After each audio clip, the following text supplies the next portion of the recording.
Hello, travelers, and welcome to Go See, Do Explore. Here, we dive deep into the heart of travel, sharing hidden gems, unforgettable experiences, and the stories that make each destination unique. Whether you're a seasoned traveler or dreaming of your next getaway, you're in the right place to get inspired. I'm Christopher. And I'm Ashleigh. And together, we'll set the course for your next great adventure and discover the stories that make each place unforgettable. It's time to go, see, and do more. Let's explore. Hello, everybody, and welcome back to another episode of Go See, Do Explore. It is that time where we will review the travel news from the last month or so.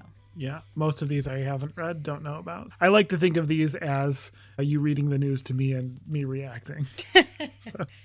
So in our last travel news episode, we talked about a woman who had stowed away on a Delta flight from New York to Paris. Mm-hmm. Since then, it has happened 3 more times. What is going on? I don't know. Or does this happen all the time and just for whatever reason this is being reported on? The article I was reading is that this is unusual, this amount of stowaways in a time.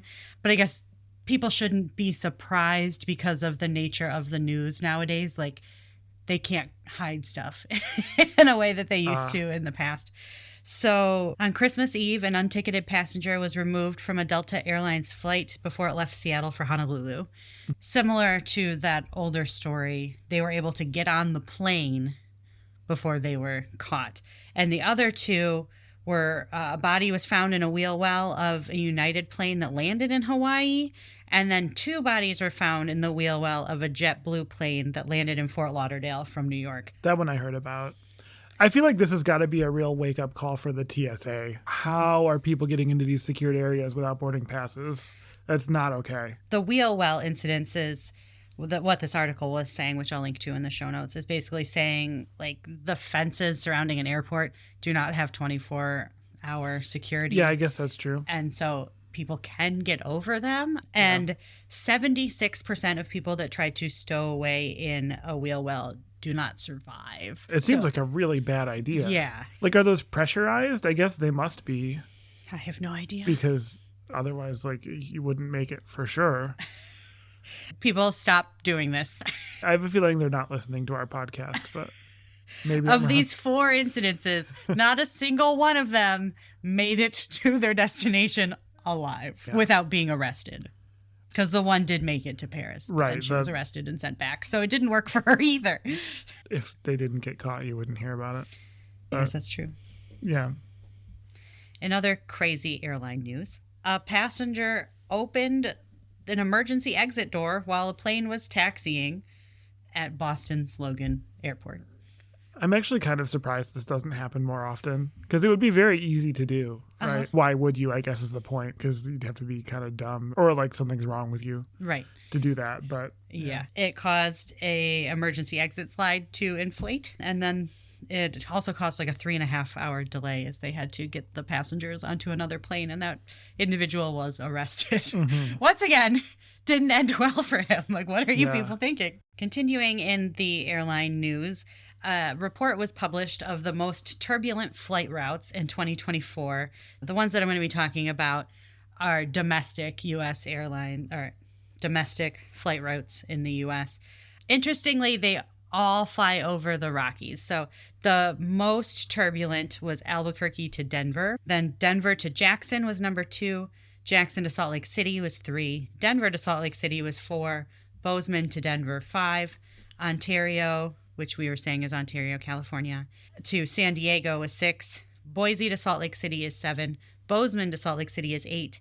9 is Las Vegas to Reno, and 10 is Las Vegas to Salt Lake City. So if you have a picture of the U.S. in your head, you can see that this is all crossing the Rocky Mountains. That I'm guessing adds some turbulence. Yeah, it definitely does. What I feel like is the most interesting to me, at least, about this report, there's those 10 for 2024. In 2023, the most turbulent route was Nashville to Raleigh-Durham. So what was different?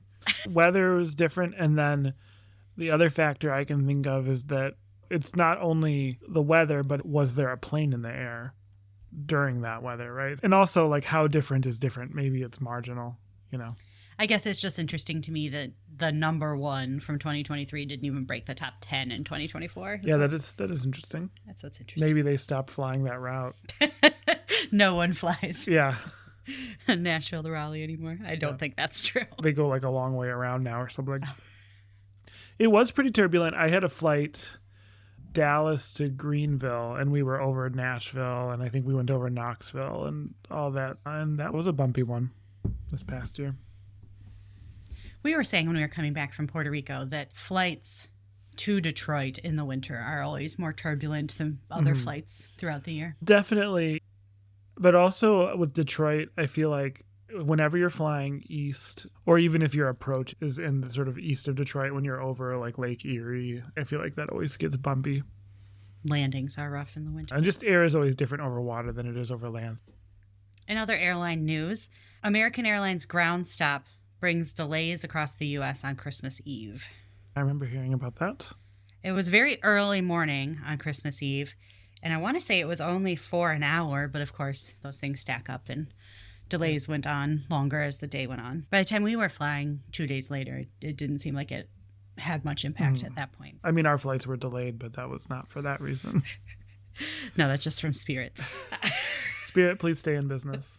We love you. American claims that it was due to an unspecified technical issue. Okay. All right. This is the one that when I read it, I was like, can we talk about this now or do I have to wait until the podcast? The U.S. Department of Transportation fines JetBlue $2 million for delayed flights. Is this part of some of those new regulations? Yes. The Department of Transportation has determined that JetBlue flights were chronically delayed at least 145 times between June 2022 and November 2023. And the agency said it gave JetBlue a warning, which occurred over about 5 months, but they didn't change anything. So they are now fining JetBlue $2 million. Half of it will go to the Treasury and half of it will go to passengers that were affected by the delayed flights. That's interesting. I wonder who else has been warned. Because, Spirit and Frontier. Frontier, oh my gosh. Why are your planes never on time? Like, just push the time back an hour. Well, that's kind of what Transportation Secretary Pete Buttigieg, I think. He has said basically, like, just put the times on your flight, what they're actually going to be. If you can't actually make these times between flights, stop telling people you can. Yeah. I'm sure it's a little bit more complicated than that, but in general, I agree. If your stats bear out that your flights are not on time, you need to change something. That's for sure. JetBlue is claiming that air traffic control staffing and shortages and antiquated technology have hindered their ability to maintain on-time. That makes sense as an argument that they would throw right back to the government and say, well, if you guys would get it together, we could leave on time. I guess I don't really have enough basis to really know. I mean, I know there have been ATC problems. Government's going to blame the airline. The airline's going to blame the government. I don't know that we really get to know the full extent. Right. The investigation revealed delays included flights between New York's JFK and 3 cities, Fort Lauderdale, Orlando, and Raleigh-Durham. The agency also found delays between Fort Lauderdale and Windsor Locks, Connecticut. And the DOT says it is investigating other airlines for similar unreliable scheduling practices. The one Spirit flight that we had was delayed. They were delayed because air traffic control wouldn't let them leave, right? That shouldn't count against them. I feel like if the airlines have to pay passengers back, maybe the government should have to pay passengers back too. Right. Or think about, the 45 minutes we sat on the ground in Greenville because they just wouldn't let us take off. But did American schedule a flight that they knew was unreasonable, maybe? Like, I don't know. That's totally speculative. But that's what I'm saying. We can't pass too hard of a judgment because I'm sure it's more complicated than we know. And everyone's just going to blame everyone else. We had 4 flights to and from Puerto Rico. 3 of them were delayed, right? Yeah, but most of them were pretty minor delays. It wasn't too bad, like less than an hour. No, but 2 of them were due to weather, which affected everyone.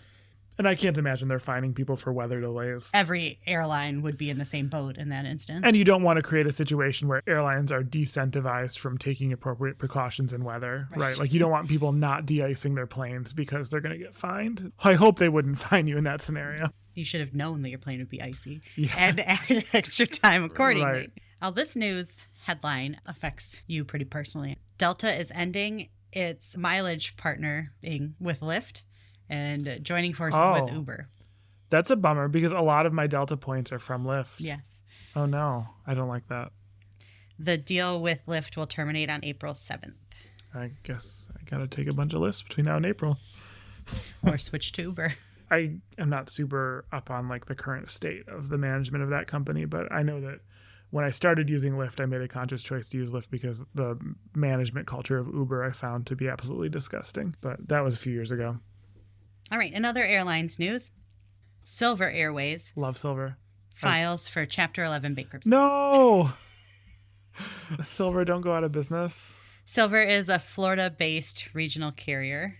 Silver flies to 24 cities in Florida, the Bahamas, and the Caribbean, utilizing primary bases in Fort Lauderdale and San Juan. They just added some routes. What's going on, Silver?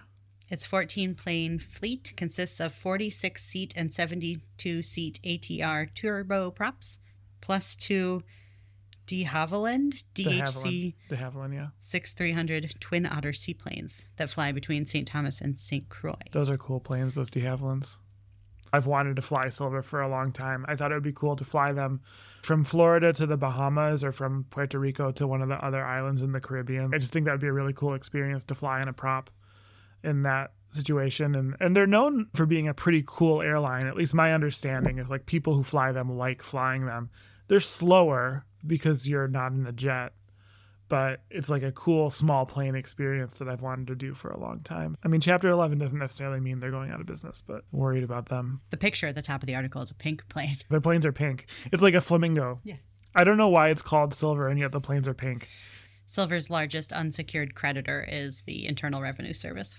Not a good sign. No, not a good sign. With a claim of $2.06 million. And our final piece of aviation news, Avianca plans 5 more routes to Florida. That's interesting. I'm not the most educated on this, but my understanding is that Avianca has gone through a bit of a transition from being sort of a mainstream carrier. They're a Colombian carrier.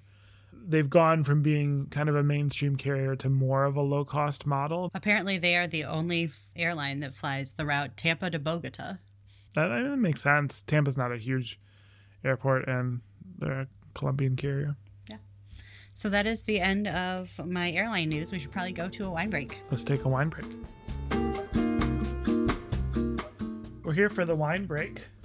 Today we have this Verdicchio. It's from Italy. And it's maybe one of my favorite wines I've ever poured because I don't know what you call this bottle. I know the names of 3 different styles of wine bottles, but I don't know this one. It like narrows before the base and it makes a very nice handle. Really nice to pour. I don't know if this is a traditional bottle for this region of Italy or if this is just something this winemaker did, but I like it. But anyway, that's not what we're really talking about today. We had Verdicchio because we had some al pastor tacos tonight. So naturally, you know, Italy, Mexico, right? But no, there was a reason to it. But before we get to that, let's just taste it. Tell me what you think about this wine. Very fruity. Tart. Yeah. Tastes like Verdicchio. No. Because that's the first thing that came to my head when you said it's called Verdicchio. Now, follow-up question. Does it taste different than when you were drinking it with dinner? You know me, I don't really drink wine with my food. That's true. For me, it does taste different. I taste more sweetness, more acidity. And that's on purpose. One of the things they teach you in a lot of these formal wine education courses is not so much about wine, but it's about pairing wine with food. This is like a big topic, and sometimes it kind of annoys me if I'm being honest.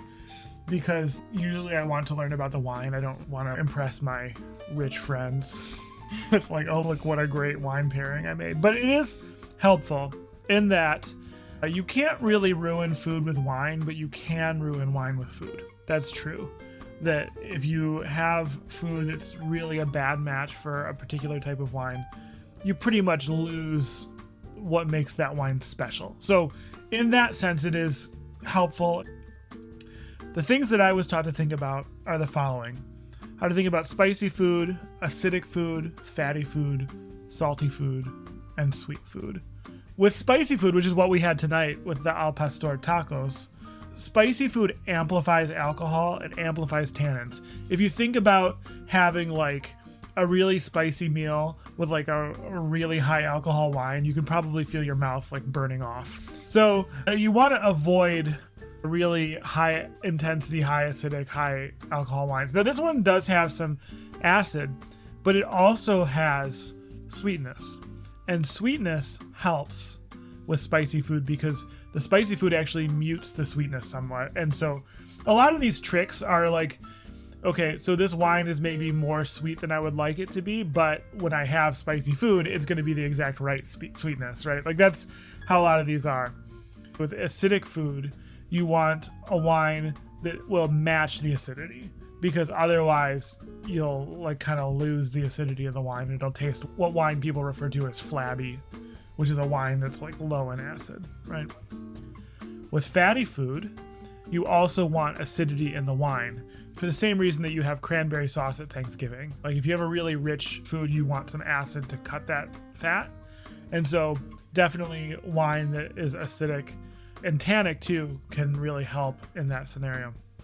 Salt is an interesting one. If you're eating something really salty, salt does exactly with wine what it does with food, which is intensify. So you want to avoid wines with salty food that are already pretty intense, like especially like really tannic or oaky wines you want to avoid. But salt can make like a really fruity wine. Like if you think about putting just a little bit of salt on a piece of fruit or something like that, what it does, that's absolutely what it does with wine. Tahini and like watermelon. Oh yeah, it's the exact same idea. And then finally with sweetness, sweet food as I call it, desserts. Typically you want your wine, if you're going to have a dessert wine, if that's the route you're going to go, you want that dessert wine to be sweeter than the dessert, because the sweetness of the dessert is going to make the sweetness of the wine seem less sweet. So anyway, little wine and food pairing tips. This Verdicchio, I like it. Apart from the bottle, I actually like it. It's from Veneto, which is, the part of Italy sort of near Venice. And it's apparently also grown in Argentina and Brazil. I'm referencing Wine Folly right here because I didn't know much. I've heard of this wine, but I didn't know much about it. It's grown also in Argentina and Brazil, but it's pretty rare there. So mostly in Italy. And Wine Folly describes it as being loved for its sweet, peachy aroma and somewhat oily texture. It's a great aperitif wine, great alongside Marcona almonds, prosciutto, quiche, and savory tarts and soufflés. I would not have thought oily texture. Yeah, well, that's what the book says in general. I don't know if this one is necessarily oily. I wouldn't have thought that, but then when you said it and I took a sip, I understand what they mean by that. Like it's got a little bit of body to it. Yeah, maybe. See what you think. Yeah. Maybe they make it next to the olive oil. They just mix some olive oil in with it. Yeah. Anyway, that was some 2022 Verdicchio from Veneto. All right, we are back for more travel news. And we're going to start with some U.S.-based travel news. Congestion pricing for drivers begins in New York City. And from what I'm seeing in the first day or so, it seems to be making an impact. Is this like what they do in Italy? So if you are driving into the heart of New York City, you're going to have to pay money. It's linked to your Easy Pass. It's $9 during peak times and $2.25 during off-peak times. So it's significantly more expensive to get to the busiest parts of Manhattan in the busiest parts of the day. I would love to know what listener of the show Lauren has to say about this. If you're listening, Lauren, I don't want to form any opinions until you tell us if it's good or not. Listener of the show and New York City resident, Lauren. Yes. Reach out. The congestion pricing zone includes all of Manhattan below 60th Street, but does not include the outer highway roads like the FDR Drive or West Side Highway. Peak hours are from 5 a.m. to 9 p.m. on weekdays and 9 a.m. to 9 p.m. on weekends. Drivers will only be charged once per day on their Easy Pass, and drivers entering a tunnel, including the Lincoln Tunnel, Holland Tunnel, Queens Midtown Tunnel, and Hugh L. Carey Tunnel, will receive a discount on the toll. Travelers who ride in taxis will have to pay a surcharge of 75 cents per trip, and Uber and Lyft drivers will be charged $1.50 per trip. Lyft told Travel and Leisure that the company would credit riders their $1.50 for the month of January that could be used the following week. Oh, okay. So this has been in effect for about a week, and the MTA reports an increase in subway ridership as this has taken effect. We can hope that it will cut down on the road traffic and kind of have people thinking in a more European mindset, maybe. In general, I agree with that principle, but I feel like part of the formula of the success of European mass transit is mass transit options that are good. It's not just a matter of like decentivizing people to be in cars. Your subway also has to be like good and in good shape. And I don't really have strong opinions about the New York subway. We wrote it one time a long time ago. I only really know what people say about it. But in general, in the United States, if we're going to start doing stuff like this, we also need our mass transit options to be good. Moving on to another part of the country. Ski patrollers of Park City, Utah are set to return to duty after a contract deal ends the strike. That's weird. No, I mean, I don't know what to think about ski patrol. I haven't thought about ski patrol in a while. I didn't realize they were unionized, although I guess it makes sense. It was ski patrollers at Park City Mountain Resort. They reached their deal with Vail Resorts. Okay. So was there no ski patrol during that strike? A spokesman from Vail says, "We apologize to our guests who are impacted by this strike and are incredibly grateful to our team who worked hard to keep the mountain open and operating safely over the past 2 weeks." So I'm guessing there was no ski patrol for 2 weeks. Yeah. Ski news is not really something I follow, but it was a headline, so I clicked. Yeah, okay. I saved it. All right, we're going to head to the West Coast where wildfires are running rampant in LA. I mean, it's horrible. Some attractions in LA have been destroyed. Structures in Will Rogers State Historic Park and Topanga State Park burned, including the historic Topanga Ranch Motel, once owned by William Randolph Hearst. The Getty Villa in Pacific Palisades and the Getty Center were not damaged, although the fire reached Getty Villa's grounds and burned up some vegetation. Getty said on Facebook that it made efforts to minimize fire damage, including removing brush from the property and storing water. The museum's collections were not damaged, but many of the tourist destinations around LA have been closed as the fire has been raging and the residents are taking up residence in the hotels. What's going on in like the Anaheim area and Disneyland? Is that over there? Or, I know Pacific Palisades is a ways from there. I haven't heard anything from any of the people in the Disney sphere. So yeah, okay. Universal Studios Hollywood and Universal City Walk were closed for 2 days because of the fires, but reopened on Friday. So we hope that is resolved quickly and damage and injury is minimal. Yeah, of course. All right, we're going to move across the pond. What? Which pond? The Atlantic pond. Oh, that's a big pond. That's a big pond. The UK's authorization requirement and fee for travelers goes into effect this week. Do you know how much it is? A few weeks ago by the date this comes out. Yeah. So visitors from dozens of countries, including the US, Canada, Australia, Mexico, and many more, will have to apply for a new electronic travel authorization. The fee goes into effect on January 8th. On April 2nd, travelers from European countries will similarly be required to apply to enter the UK. An ETA costs £10, roughly $12.51 American dollars, and it's linked to your passport.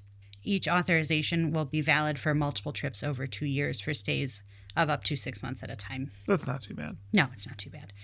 And you can apply through a mobile app, so it sounds like it's pretty easy to do as well. I can't imagine that this is going to keep you from that once-in-a-lifetime trip you've been planning. No. Kind of reminds me of ArriveCan. Remember ArriveCan? Yeah. I wonder if some of those technologies that came out during the pandemic kind of like help these kinds of things. Because the EU has been working on a system similar to this that's been pushed back and pushed back and pushed back and is possibly starting in May. Yeah. But other people I've heard from don't think it's actually going to start in May. All right. In other news, the world's steepest cable car opens in Switzerland. Oh, how exciting. The new cable car is part of the Schlitterbahn 20XX project, which involves bringing a new route made up of 3 sections. It will eventually run from Stechtelberg and Mürren via Berg up to the Schlitthorn, cutting the current journey time from 32 minutes to 18 minutes. There's a famous restaurant on the top of the mountain that was made famous in the 1969 film On Her Majesty's Secret Service. Yeah, I remember that actually. That's the Lazenby one. The restaurant has 360-degree views of more than 200 other mountain peaks. And if visibility is good, you can even see Mont Blanc. Oh. It claims to be the world's first evolving restaurant. There's also a new cableway between Mürren and Berg, which also opened at the same time as the cable car. The final stretch from Berg to the Schlitthorn is expected to open in March of 2025, with the finalization of the entire project in the spring or summer of 2026. Want to take a steep cable car in Switzerland? That sounds pretty good. All right, this is one that I got really excited about when I saw this headline, and I think we might need to go back to Italy. Okay. So it's going to be an expensive headline then. Yeah. Secret passageways through Florence are open to the public for the first time. Oh, we heard about those when we were there. Yeah. When we were in Florence, we learned that there are secret passageways that go throughout the city that were built by the Medicis to allow them to move throughout the city without being bothered, essentially, by the non-Medicis. Yeah, because the people of Florence did not like them. Yes. So the trail connects the Palazzo Vecchio, the Uffizi Gallery, and the Palazzo Pitti. The corridor runs on the top of buildings, and so it offers really amazing views of the city. It has been open throughout the decades for a very hefty fee. You were able to walk through these. But now you can take a tour. I think it's about $25 a person. Wow, that's really reasonable. I know. Especially for Florence. I feel like doing anything in Florence for $25 a person is pretty difficult. Getting an espresso in Florence for $25 a person is difficult. I misspoke. It's $45 a person. Okay. The tour is about 2 hours. It begins in the Uffizi Gallery, where you're taken down like a secret passageway. I remember they showed us how it ran, like from the Uffizi and then like across the Ponte Vecchio to the other palace. What's the name of the other palace? Palazzo Pitti. That's the one. Is it? Yeah. So this was a way that the rich Medicis were able to escape, or not escape. It looks like it has some incredible views. Like you get to go the top, like over the top of the Ponte Vecchio. Mm-hmm. That looks pretty good. You get to cross it. You know, the Medici were trying to cross that bridge and not be harassed by the people of Florence. I would like to cross that bridge and not be harassed by the people like hawking jewelry or whatever. That'd be pretty good. It's basically like a shopping mall now. Like, what way to ruin an amazing landmark. I mean, it used to be the like meat processing area. That might not have been great either, I guess. It was built that way so that when they were, they had all the blood and guts, they just dumped them in the river. Yeah. All right, we're going to head to another part of the world where Taiwan is launching a 6-month visa for travelers to work remotely. That's cool. Currently, travelers from the United States can enter Taiwan as a tourist or a short-term visitor without a visa, but you can only stay for up to 90 days. So this new visa will allow you to stay longer if you are a digital nomad. They're hoping that about 10% of the people who come on this visa will decide to stay. The State Department currently classifies Taiwan under its level 1 advisory. Like Italy is not a level 1. Right. So that means it's pretty safe, they say, to exercise normal precautions when traveling there. As we've discussed, I think on the podcast, if not, certainly we've discussed amongst ourselves, if the State Department rated places inside of the United States, a lot of places inside the United States would not be a level 1 or a level 2. I think that is true. That's very nice when you see a level 1. A level 1 is kind of unheard of. It's not super common. All right. And for my final little bit of travel news, Wilderness Collection Camp set to open in Serengeti National Park. Tell me more about this. I don't know what that means. There's going to be a luxury tented camp in Serengeti National Park opening this spring. I've heard of the Serengeti. It's Africa, but where? Tanzania. Oh, I know someone who's going to Tanzania, like really soon. The resort will feature 20 tented suites perched atop a granite cliff, offering panoramic views of the Serengeti's iconic savanna, grasslands, and kopjes, which are ancient granite outcrops that dot the landscape. Each luxury tent will include a private deck with plunge pool, while 2 family-focused 2-bedroom suites will cater to multi-generational travelers. Guest accommodations feature king-size beds, freestanding bathtubs, and outdoor showers, blending traditional safari atmosphere with modern luxury. The camp will be located about 20 miles from the Cerro Nera airstrip, making it strategically placed along the Great Migration Route, promising year-round wildlife viewing opportunities. Sounds fun. The property sits within both the Serengeti Cheetah Project area and the Tanzania National Parks Authority Research Area. Activities will include daytime and nighttime game drives, river walks along the Ornagi River, specialized bird walks, and nature walks. The property will offer child-friendly activities to guests from 5 to 15. So yeah, if you're looking for a unique kind of glamping experience in Africa, there's a new one on the way. I would like to do something like that. I don't know if that's the one or not, but I would like to do something like that. So yeah, that has been our travel news for January. We'll do this again next month, I think. Hopefully it's not just more people trying to stow away on flights. Horrible. Yeah, hopefully that's the end of that. Okay. We'll see you next week. All right, bye.